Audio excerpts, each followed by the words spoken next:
नमस्कार साथियों। आज के अंक में आपका स्वागत है। मैं दिलबाग सिंह धनखड़।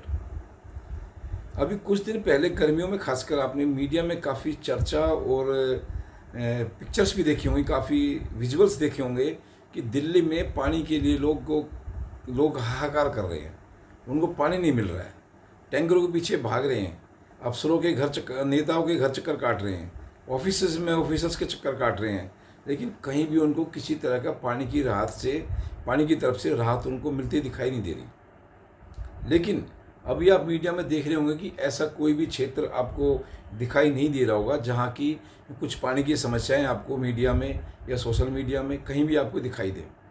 लेकिन अंदरूनी स्तर पर आज भी समस्या वहीं की वहीं है। मुझे लगता है जो समस्या पानी की गर्मी के समय में थी, वही समस्या आज भी पूरे क्षेत्र में, मैं तो अपने एरिया की बात करूंगा, देवली गांव में खासकर बनी हुई है। अंदर गलियां हैं, गलियों में जहां टैंकर भी नहीं जा पाते, वहां तो पानी की और एक विकट समस्या बन जाती है कि आप टैंकर से भी पानी वहां नहीं ले सकते, क्योंकि पुरानी गलियां हैं, तंग गलियां हैं, जहां टैंकर भी नहीं जा सकता है।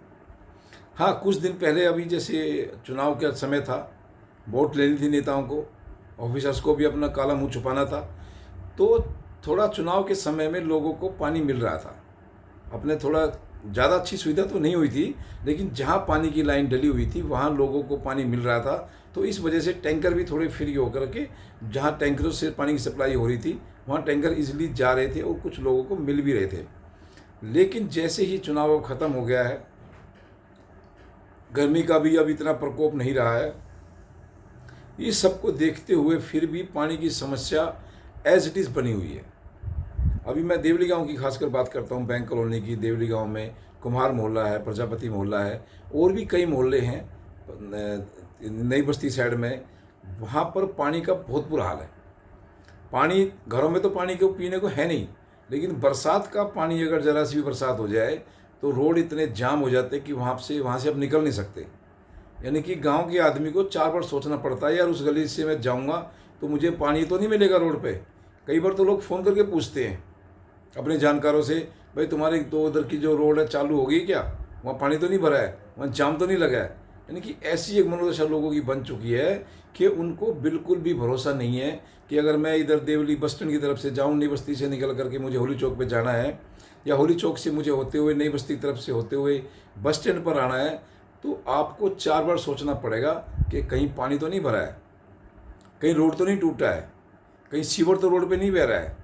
इतनी भयंकर समस्या, इतनी विकट समस्याओं का एक यहाँ पर एक अंबार लग गया है कि कोई भी जनप्रतिनिधि, कोई भी हमारे अधिकारीगण बिल्कुल भी इस पर कोई ध्यान नहीं दे रहे हैं। अब पानी की समस्या इतनी गंभीर हो गई है कि आपको घरों में पीने का पानी नहीं मिलेगा। आप टैंकर भी मंगाएंगे, टैंकरों का भी बहुत बुरा हाल है। टैंकरों का भी समझ सकते हो कितनी मोनोपोली, कितना वहाँ मनी स्पेंड करने के बाद आपको टैंकर मिल सकता है। तो इस तरह से देखते हैं कि अपनी जो खासकर मोदी जी ने स्कीम चलाई थी, हर घर नल से जल, वो स्कीम मुझे लगता है कि हमारे एरिया में तो बिल्कुल भी लागू नहीं है।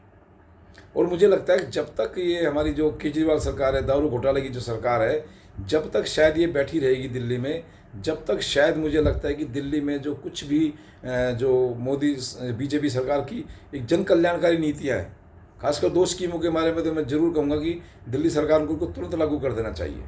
लेकिन ये बिल्कुल लागू नहीं कर रहे हैं। एक हर घर नल से जल और दूसरा आयुष्मान कार्ड, 2 ये स्कीम ऐसी है जिससे हमारा जो दिल्ली का गरीब जन है वो डायरेक्ट बिल्कुल एक संबंध रखता है। उसको तुरंत चाहिए हो, उनको स्वास्थ्य भी चाहिए और साफ पानी भी चाहिए, लेकिन उसके लिए सरकार कोई भी ध्यान नहीं दे रही है।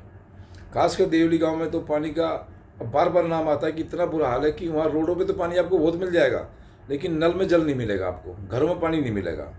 कई जगह लाइन डाल दी है, सोने विहार की पानी की पुरानी लाइन डली हुई हैं, उनमें आज तक देखने को पानी नहीं मिला है। कई एरिया ऐसा है देवली गांव में, बैंक कॉलोनी में खासकर, और कुछ हमारे आप पीछे भी जो गलियां हैं, हमारी गलियों में भी पानी का इतना बुरा हाल है कि एक दिन छोड़ के एक दिन 3 घंटे करीब पानी आता था, 2 ढाई घंटे करीब, लेकिन अब काफ़ी दिन से वो भी बिल्कुल बंद है।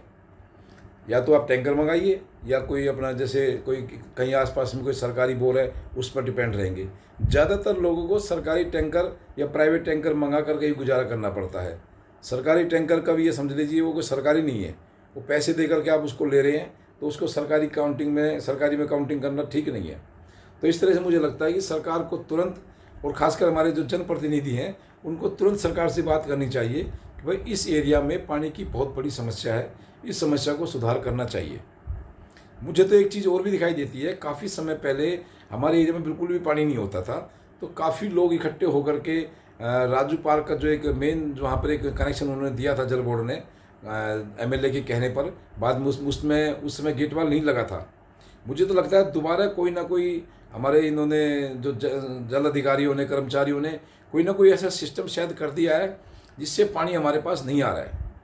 तो उस समय काफ़ी 200-250 लोग इकट्ठे हो गए थे, जल बोर्ड के कार्यालय में भी गए थे, और बाद में लोगों ने परेशान होकर के गुस्से में आकर के जो राजू पार्क का रोड बिल्कुल जाम कर दिया था। वहाँ पुलिस काफ़ी आ गई थी, उनसे पूछा गया भाई क्या दिक्कत है। तो उस समय देवली गांव के काफ़ी लोग और आसपास के बैंक कॉलोनी के लोग भी काफ़ी उस एक आंदोलन में शामिल हुए, जिससे काफ़ी दिन तक पानी की समस्या का जो निवारण हो गया था। मुझे लगता है दोबारा से हमारे जो आसपास के लोगों को, देवली गांव के खासकर लोगों को, बैंक कॉलोनी के लोगों को दोबारा से एक आंदोलन शायद मुझे लगता है करना पड़ेगा और रोड जाम करना पड़ेगा, जिससे कि पानी की थोड़ी सुविधा आप लोगों को मिल सके। अदरवाइज़ मुझे लगता है कि कोई भी हमारे खासकर जनप्रतिनिधि तो बिल्कुल कान में तेल डाल के सो रहे हैं, उनको कोई फ़र्क नहीं पड़ता, उनको बिल्कुल भी फ़र्क नहीं पड़ता कि आप लोगों को पानी मिल रहा है या नहीं मिल रहा है। इस तरह से देखने में आ रहा है कि हमारे एरिया में पानी की एक बहुत बड़ी समस्या है। इसको सरकार या कोई भी तंत्र इसको ठीक करने में, इस समस्या को दूर करने में बिल्कुल भी सफल नहीं हुआ है, बिल्कुल सारे असफल हैं।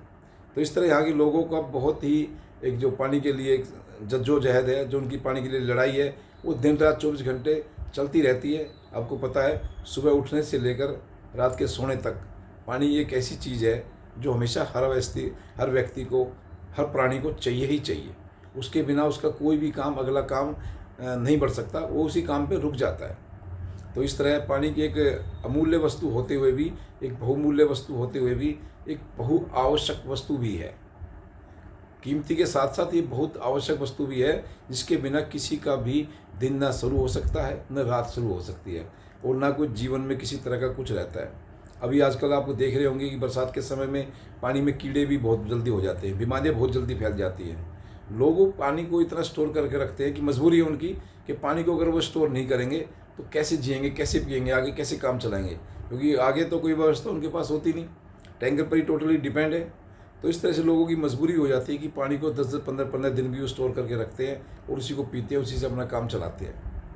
तो इस तरह मुझे लगता है कि हमारे क्षेत्र में पानी के लिए एक बहुत बड़े उसकी संघर्ष की एक आवश्यकता है, जिससे कि जनता को पानी मिल सके, और ख़ासकर गरीब लोगों को, ग्रामीण वासियों को, संगम बिहार के वासियों को कुछ पानी की सुविधा का एक जल्दी से जल्दी समाधान हो सके, और लोगों को आराम से अपना एक जीवन जो है सम्मानपूर्वक जीवन जीने में एक थोड़ा सा सुखदायक एक उसको संबंध उनका बने। क्योंकि पानी का एक साथ साथ एक सम्मान से भी जीवन है, सम्मान से भी संबंधित है। अगर आपके घर में पानी नहीं होगा तो आप कितना भी पैसे वाला हो, कितना कुछ हो, आप किसी के घर से 1-2 बाल्टी पानी लाते हैं, मांग के लाते हैं, तो बड़ा एक सम्मान को ठेस पचती है।